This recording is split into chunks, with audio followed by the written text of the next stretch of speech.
Yeah. Okay. But yeah, the only way that you can possibly beat the game is to go by a very specific path, and that involves taking the underground routes and certain. You jumped right into the croc. Yeah, I mistimed it. I completely mistimed it. I thought. Just imagining the visual, the absurdity of a man just jumping feet first into a crocodile and getting swallowed up whole. Yeah. I gotta say, I am digging the controls here. What is this? What is this blue thing supposed to be? You know, I always imagined it as water, but like, why the hell is it evaporating and materializing so quickly? And I think these are tar pits. I always pictured them as just a pit. Tar when pits. I was, you know, okay, yeah. I want to say that they're tar pits, but I mean, why? You know, there's no explanation as to why they. Oh God! Oh, you bad judge. Yeah, that's my. This is my platforming. I'm clearly like thinking. I'm clearly overthinking my economy of motion. Not as big of a deal. Yeah. So I was. Jesus! I did it fucking again. It's always at the edge of the fucking pit. It's so it's so exact that I have to try to. Does the cobra kill me instantly? Yes, if you touch it. Okay, yeah. there's your first gold. Yeah.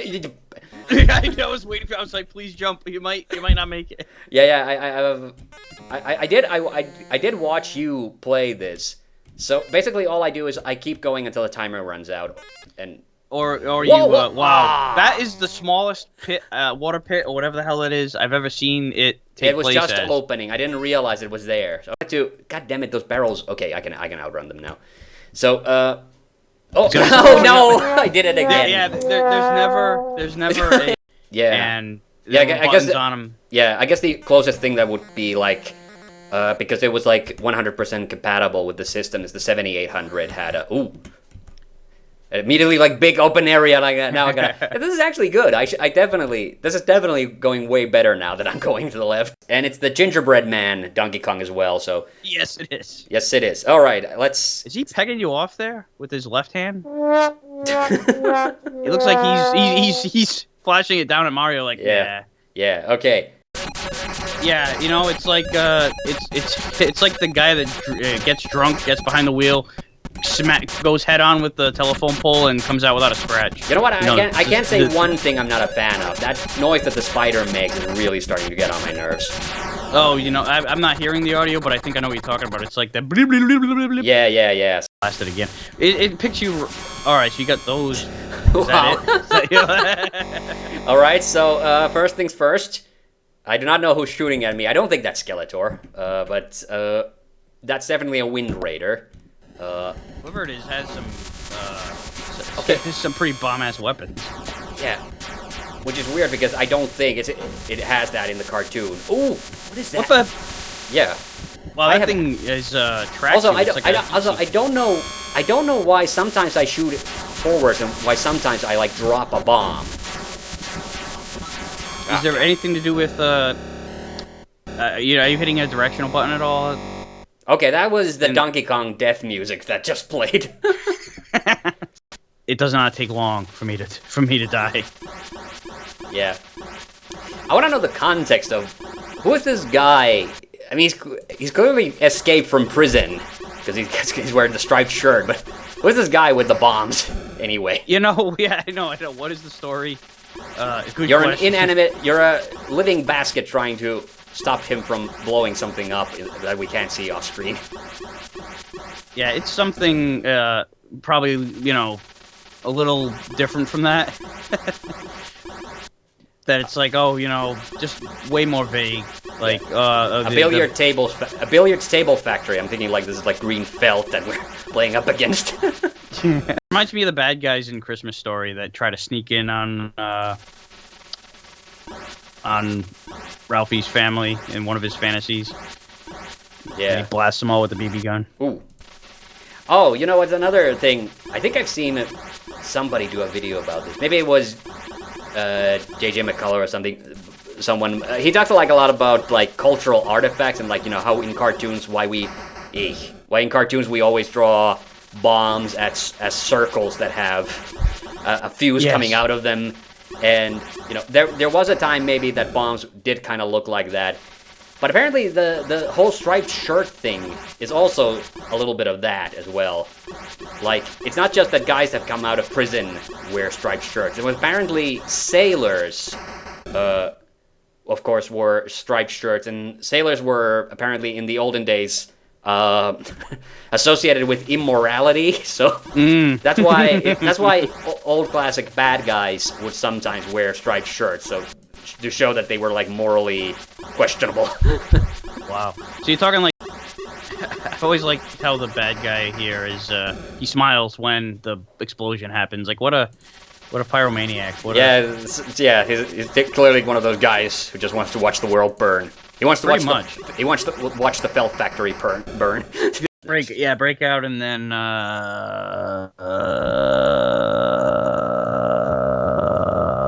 what the hell was the other one? We had 3 of them. Yeah. Oh God. There's always a place for bad translation. Yeah. And another Homestar Runner. What? I'm not hitting anything. Look at this. Just keep going into that corner. Okay, here we go. I threw you're so used to having it go into that corner that you didn't know what to do with yourself when it escaped. You actually get to... Whoa. Sorry. I know you're getting tired of me, like, pulling my guns out. Yeah, Lara's got her guns out, all right. Wait a minute. Does the camera do if I go up against the wall? Yeah. Look at that. Oh, God. What?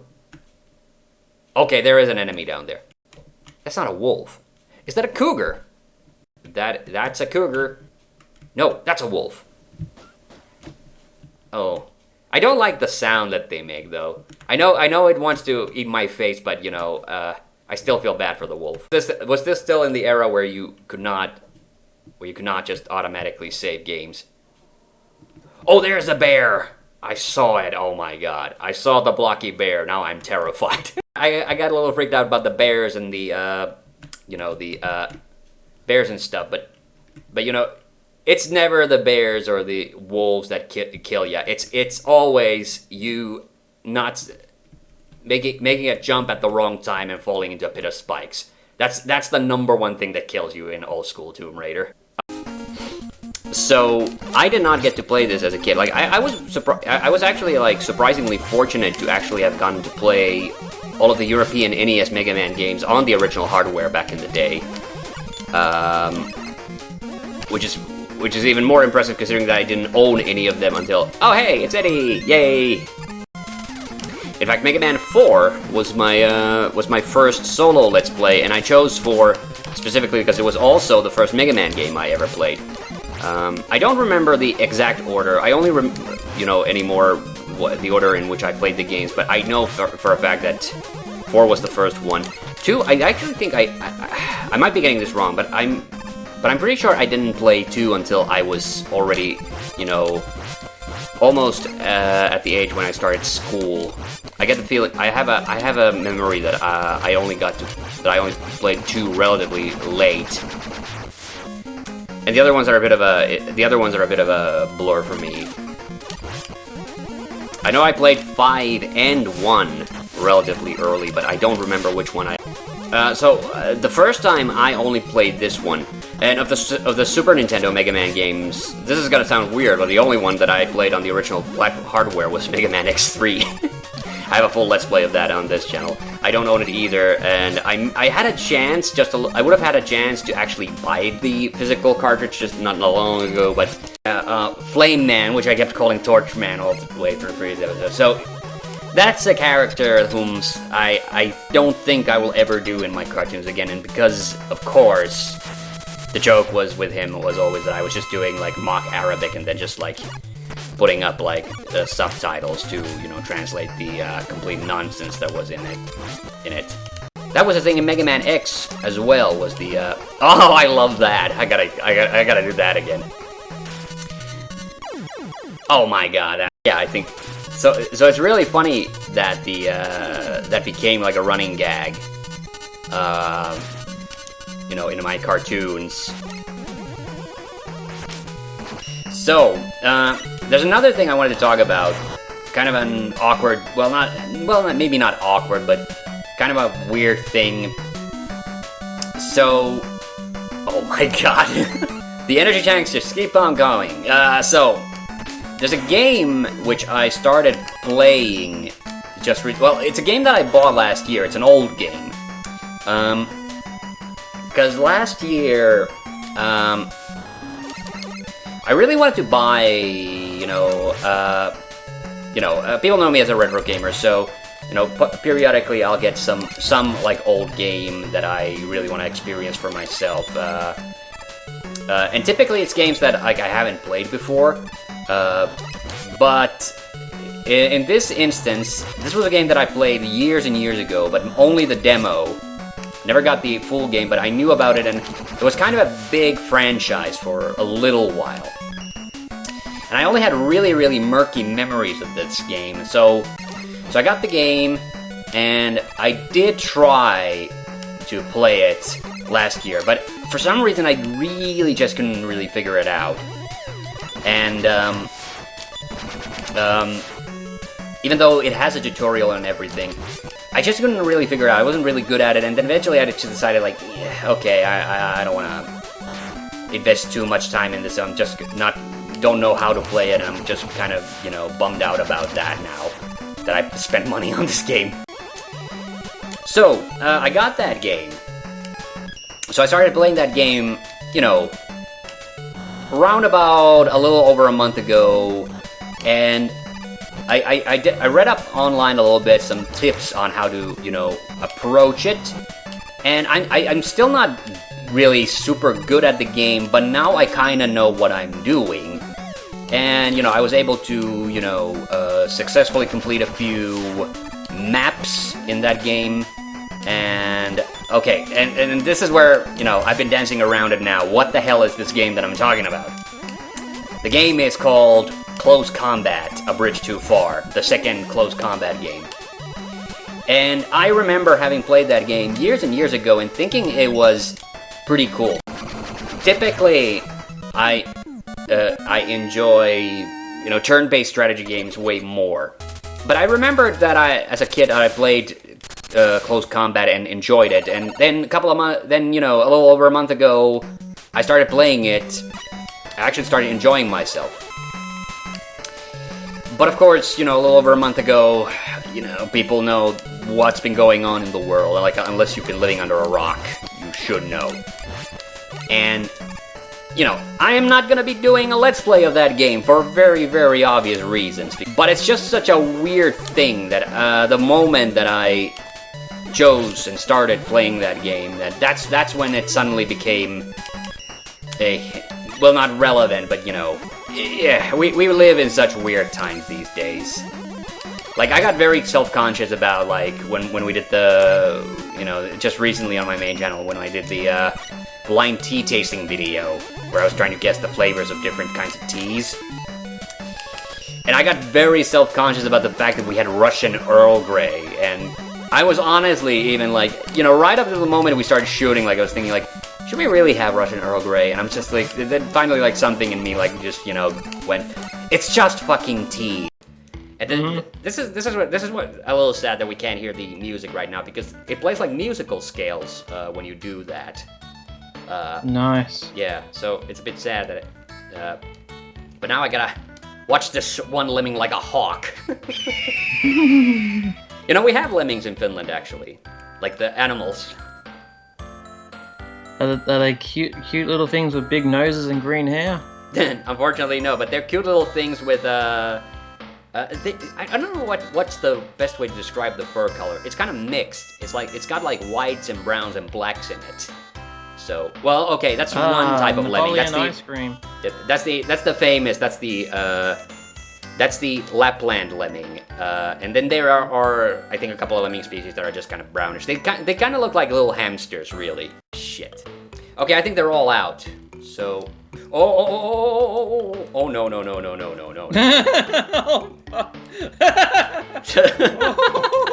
Oh no, this is a disaster. Oh god.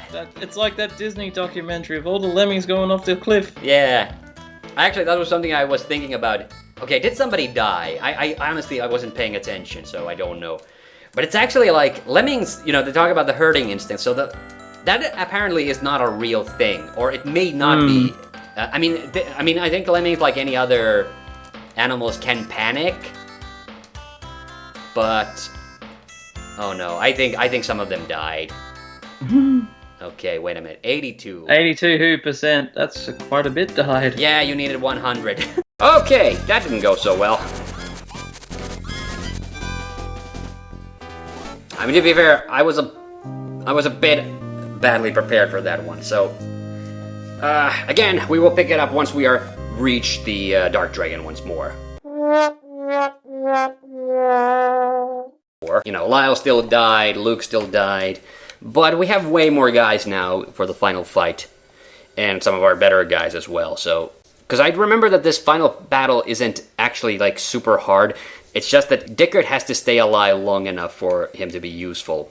So, actually, what I think I'm gonna do is, I'm not gonna send him after the dragon immediately. I'm actually gonna have him maybe take out the skeletons first, and I'll have everybody else attack the dragon head. Because they don't attack until you're right next to them. Because now we have our tanks here to take care of business as well. Yeah, Xylo still take a lot of damage from these guys. Should I use it now? I mean, I might not get another chance, so I might as well. There's the quick spell on Dickard. Speed and defense increased. So, Christ, alright. I guess we can't stall forever, so, you know, gotta go take a few swings at him. Deadly attack. I mean, that's good. 27 points of damage. Whereas it's still not showing, but, you know. Oh, I didn't pay attention. The Dark Dragon's attacking. Oh, thank God. Okay, he used that thing. Well, okay, that is kind of bad. That has a 50% chance of flat out killing your guy. Oh my God. Pal, how can you not take that guy out? Okay, screw it. I'll use the blaze on this so I can... Then Xylo and Pal can attack the dragon. I just want to get rid of this fucking skeleton so, you know, he's not going to be a pain in the ass. He's going to attack... The dragon is going to attack, you know, Dickard on his next turn. Gotta get ready for that. Yeah, I'm not going to worry about that guy. Oh, he did do some damage to Dickard, though. Okay, Xylo's definitely dead now. Oh, he survived. Did not expect that. God damn these armed skeletons, I hate them. I hate their non-existent guts. Bell took out that skeleton. I really did not care that much about the skeleton, honestly. And now Tao's gonna die. No! Tao survived. Okay, good. She can get one more attack in. Because these guys are luckily blocking him. Yes! Alright, we got him down to his, like, last few slivers of health. Like, oh, yes. Okay, let's see if this is it. If this is the coup de grace. Oh, wait, do I have to attack all the heads? Oh, God. Should I just attack the one head? Did I make a mistake? I thought that was shared health. No, so, okay. We do have to take out all three heads. But hey, this is good. Chris can actually come heal Dickard. And actually, Dickard could then go and focus on that guy. I was hoping for a little bit more. But, you know, we still got one heal. Okay, Gord's dead. Unless he used D-Soul. No, he used Freeze. Okay. That head should be up next because Gordon, what's-his-face, have been hammering it so much. Except this one should also be pretty... Like, I've hit it with my best spells several hits now. Okay, I think Bell might be dead. No, he's still alive. But I did a whole video about, on my main channel about the Finnish Mario enemies. And because of that, I actually did quite a lot of research into the Finnish, or rather, let's say the Scandinavian, or no, not the Scandinavian, Nordic. The Nordic distribution company for Nintendo games, which is Bergsala AB, based out of Sweden. And I came to discover that those guys really, you know, out of all of like Nintendo's European distributors, Bergsala were like the most kind of loyal and, you know, just pretty rad overall because, you know, they started. Whoops. Okay. because they started working with Nintendo already in the early 80s, and you gotta remember in the early 80s, Nintendo didn't have any consoles. What they had was the Game & Watch. But the guy who owned Bergsala, or it was one of the founding members, he had gone to like a business trip in Asia. He'd seen a Game & Watch, thought it was like the fucking bee's knees, and then bought like 1,000 of them from Nintendo, but he actually wanted to buy even more, and he distributed them all over Sweden. And apparently, at first they didn't take off that well, but then they made a deal with like I think, was it a watch company? Whoa, okay. In the middle of the 1980s, they made a mint with that, apparently. Like, in the middle of the 1980s, like, Sweden had Game & Watch Mania,